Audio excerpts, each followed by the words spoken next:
Hello. और जे भी नवा बर कन्यामन है सब कोई अपन अपन जगह ले लो, लाइन लाइक जाओ। जे भी बर वधु है नवा बर कन्यामन है सब कोई एक धायर अपन अपन जगह में लाइन लाइक जाओ। सब कोई लाइन लग जाओ, अपन अपन जगह ले लो।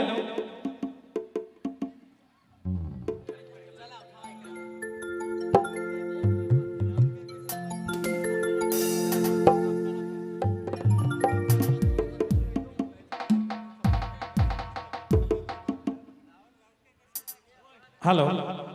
और जे भी नवा बर कन्यामन है सब कोई अपन अपन जगह ले लो, लाइन लाइक जाओ। जे भी बर वधु है नवा बर कन्यामन है सब कोई एक धायर अपन अपन जगह में लाइन लग जाओ।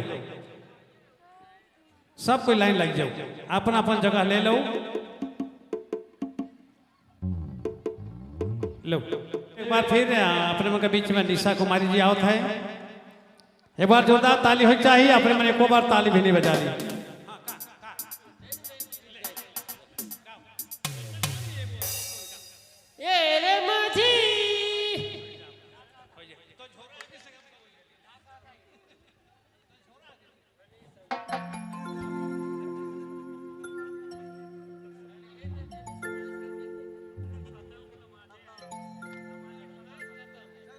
हेलो हेलो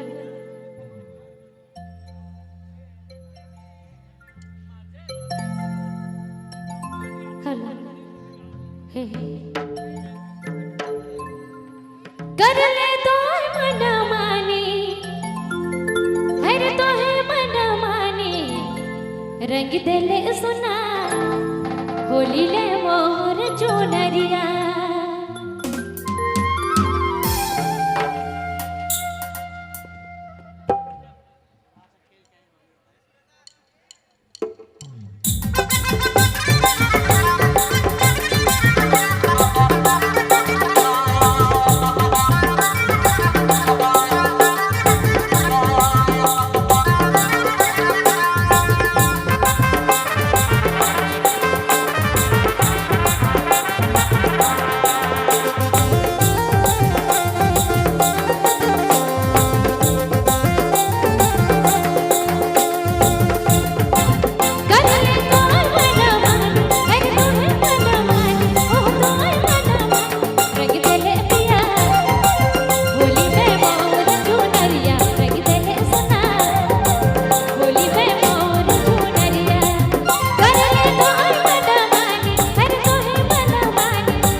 धन्यवाद। आज कर कार्य